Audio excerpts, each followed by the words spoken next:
Hello friends, welcome to innovation classes. तो आज हम लोग करेंगे सामान्य विज्ञान का प्रैक्टिस सेट नंबर 6 और इस सीरीज का हर क्वेश्चन प्रीवियस ईयर से ही लिया गया है। तो वीडियो के अंत तक बने रहिएगा और आप लोग अगर चैनल पर नए हैं तो चैनल को सब्सक्राइब करना ना भूलें। तो चलिए स्टार्ट करते हैं और देखते हैं आज का पहला क्वेश्चन है कि 3 का प्रतीक क्या है। 3 का प्रतीक एसएन है। ऑप्शन नंबर सी इसका सही आंसर है। आइए 3 के बारे में कुछ जान लेते हैं। 3 का प्रतीक एसएन है और इसका परमाणु क्रमांक 50 होता है और इसका समूह संख्या 14 है और 3 का परमाणु द्रव्यमान 118.69 ग्राम प्रति मोल होता है। इसका लैटिन नाम है अस्टेनम।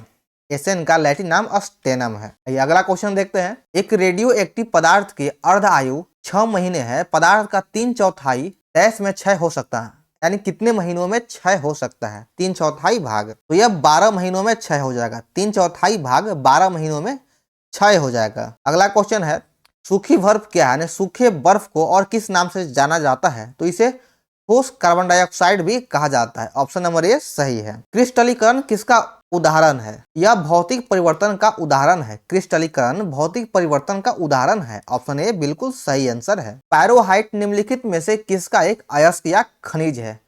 पायरोहाइट निकेल का अयस्क है। ऑप्शन बी सही है। हाइड्रा में किस प्रकार का प्रजनन होता है? हाइड्रा में मुकुलन के द्वारा प्रजनन होता है। और दोस्तों, आप इस सेट का कितना क्वेश्चन सही कर पाते हैं उसे कमेंट जरूर कीजिएगा। चलिए अगला क्वेश्चन है कि क्लोरोफिल आचरण सरल, हैलाइड, ऑटोफिक और व्यापक रूप से जलीय जीव है, तो इनमें से कौन है वह?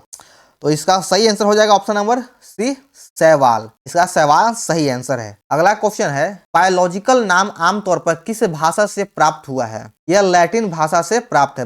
बायोलॉजिकल नाम लैटिन भाषा से लिया गया है। द ओरिजिन ऑफ स्पीसीज पुस्तक किसके द्वारा लिखा गया है? यह पुस्तक चार्ल्स डार्विन के द्वारा लिखा गया है। द ओरिजिन ऑफ स्पीसीज पुस्तक चार्ल्स रॉबर्ट डार्विन के द्वारा लिखा गया है। नेक्स्ट क्वेश्चन है, डीएनए का पूर्ण रूप क्या है? डीएनए का full form deoxy ribo nucleic acid होता है। ऑप्शन नंबर डी इसका सही है। यह डीएनए का फुल फॉर्म है। निम्नलिखित में से कौन एक कशेरुकी प्राणी है? इन चारों ऑप्शन में से सांप एक कशेरुकी प्राणी है। आइए इसमें कुछ पॉइंट देख लेते हैं कि सांप सहित अन्य सभी सरीसृप, उभयचर, स्तनधारी, पक्षी और मछली एक कशेरुकी प्राणी है। इन सभी जानवरों में शरीर में कई खंडों वाला मेरुदंड पाया जाता है। अगला क्वेश्चन है कि अमीबा इनमें से किस साम्राज्य से संबंधित है?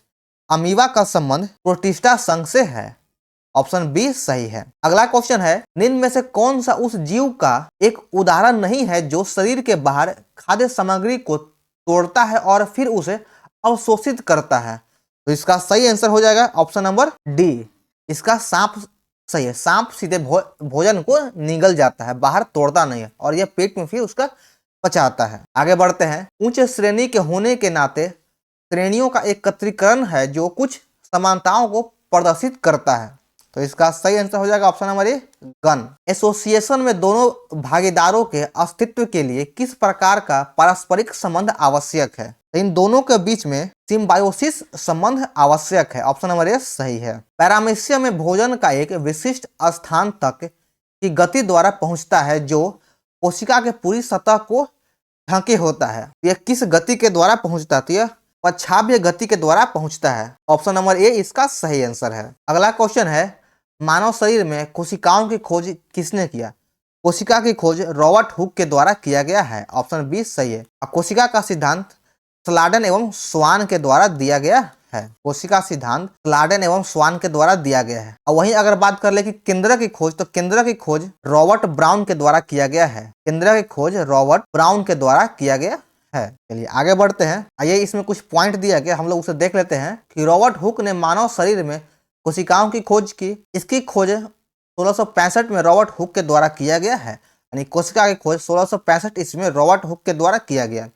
इन्होंने माइक्रोस्कोप लेंस के माध्यम से कागज का एक टुकड़ा देखा और इस प्रकार कोशिका की खोज की। प्रकाश संश्लेषण के माध्यम से पृथ्वी पर कुल कार्बन डाइऑक्साइड का निर्धारण करने का कम से कम आधा हिस्सा किसके द्वारा क्रियान्वित किया जाता है? यह एलगी के द्वारा किया जाता है। ऑप्शन सी सही है। इनमें से कौन सी गैस खाद्य उत्पादों में खटवास का कारण बनती है, तो खटवास का कारण ऑक्सीजन के कारण होता है। ऑप्शन ए बिल्कुल सही है। अगला क्वेश्चन है कि रक्त में ऑक्सीजन को प्राप्त करने का कार्य कौन करता है, यानी रक्त में ऑक्सीजन को प्राप्त करने का कार्य निम्नलिखित में से कौन करता है, तो यह हीमोग्लोबिन के द्वारा किया जाता है। ऑप्शन बी बिल्कुल सही आंसर है। निम्नलिखित में से कौन स्थल मंडल का वर्णन करता है, स्थल मंडल का वर्णन भूपर्पटी और ऊपरी मेटल करता है। ऑप्शन सी बिल्कुल सही आंसर है। अगला क्वेश्चन है निम्नलिखित में से कौन सा युग्म सही सुमेलित नहीं है। इन चारों ऑप्शन में से ऑप्शन नंबर सी इसका सही सुमेल नहीं है। रिपेटी अशांति ऊपरी मेटल और